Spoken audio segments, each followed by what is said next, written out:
Piccolo, who up until now has been completely isolated from the Z-Fighters, found himself being summoned up to the lookout. The Slugman wasn't exactly fond of seeing Kami, but the old man knew just how to bait him out, promising a way to become far stronger than any of the Saiyans. Once arriving atop the lookout, Piccolo waltzes right up to the old man, demanding to know exactly how he could become more powerful. Kami reveals something he had learned from Raditz, the ability that Namekians have to fuse.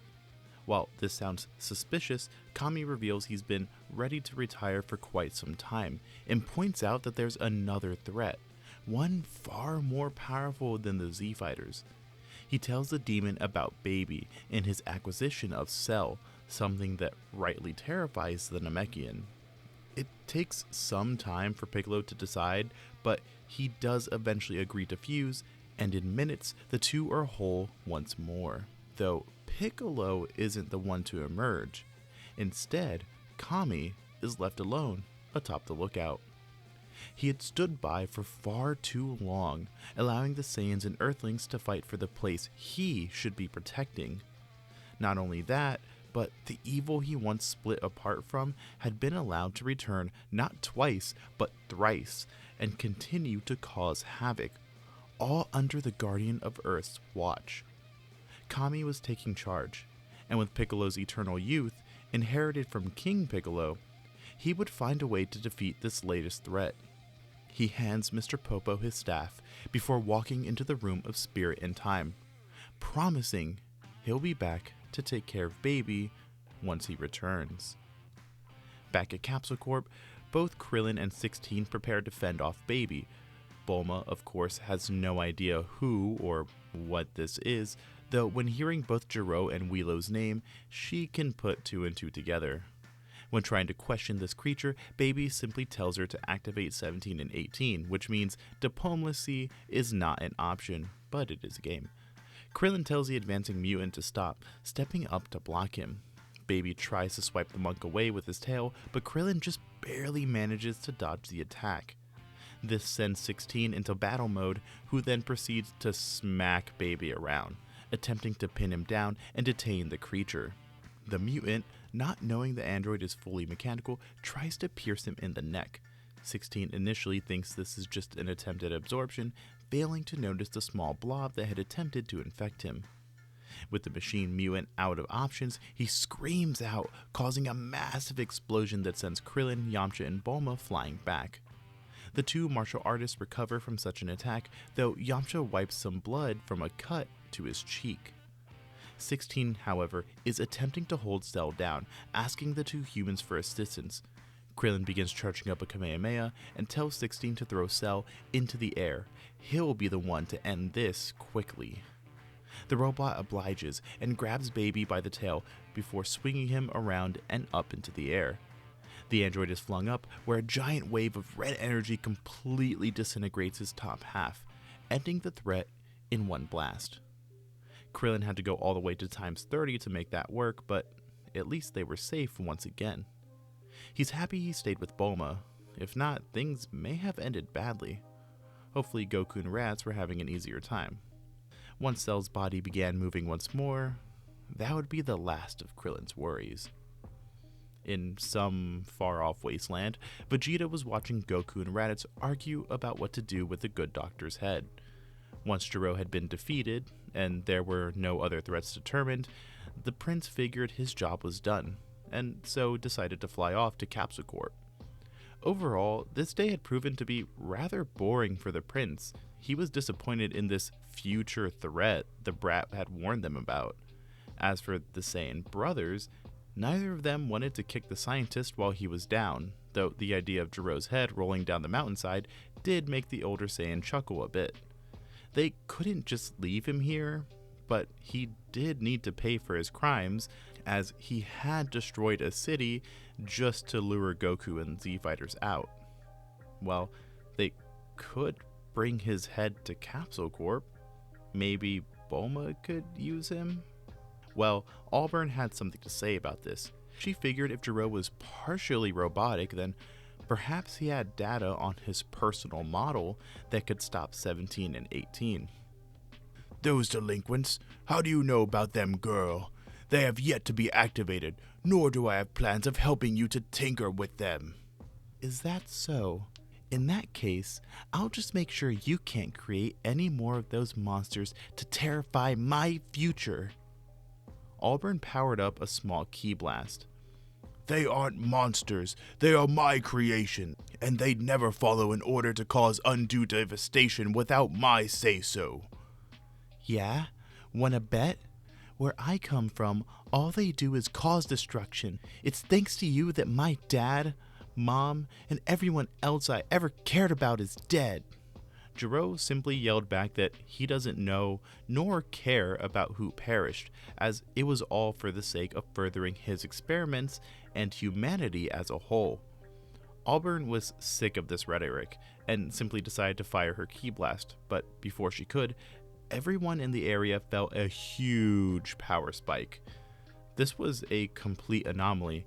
It contained the power of every fighter on Earth, including Baby, which was incredibly odd. Auburn had no answer for this, though she could tell that neither her nor Gohan's ki could be sensed from this creature.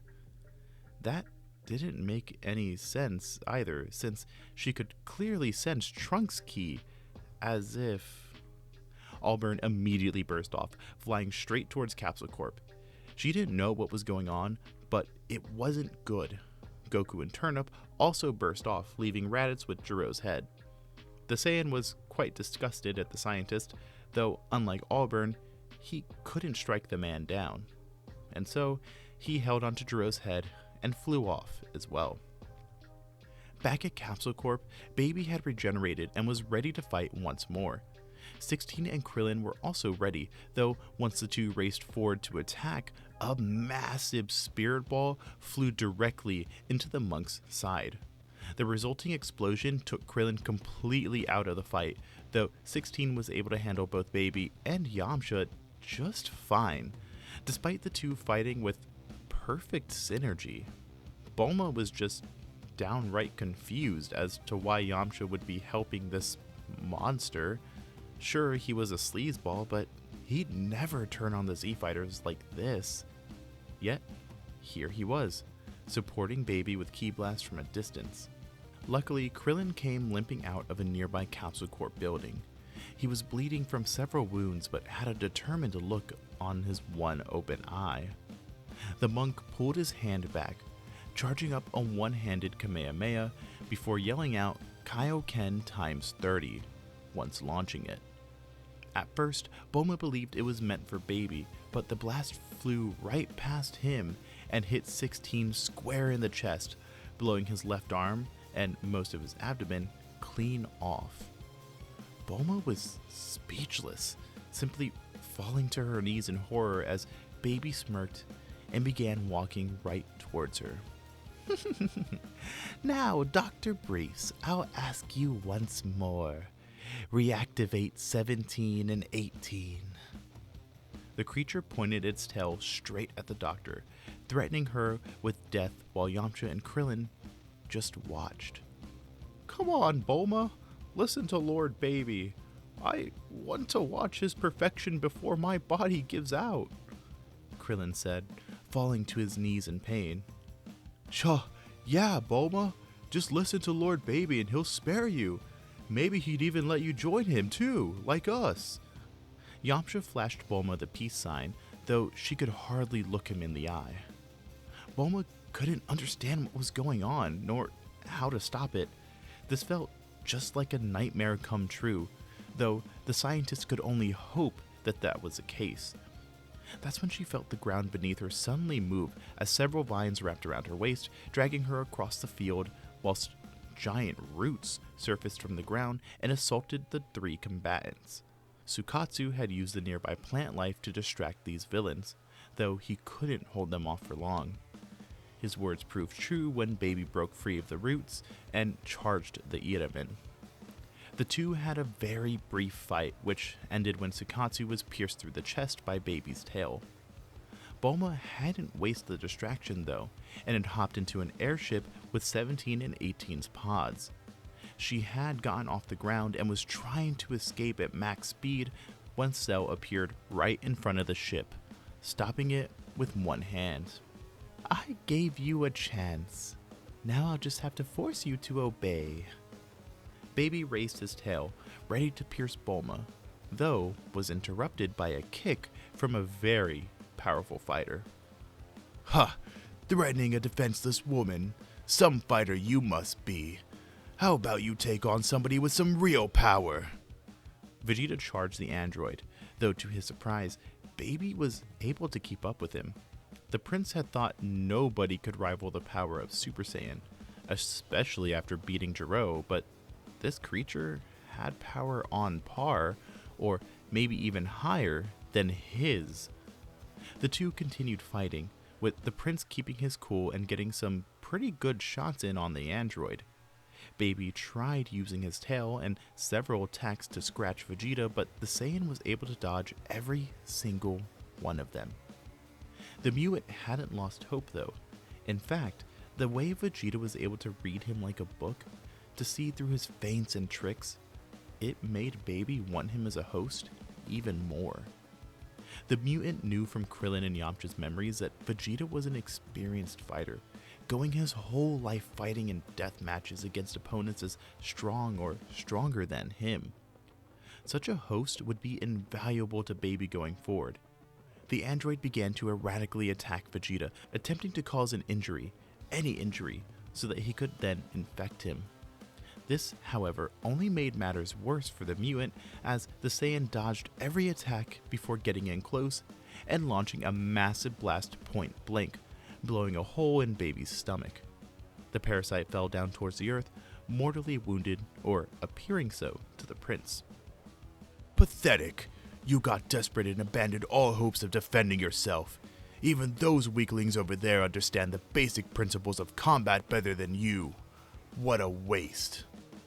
Vegeta launched a blast down towards Baby, though right as he did, a spirit ball came flying at him.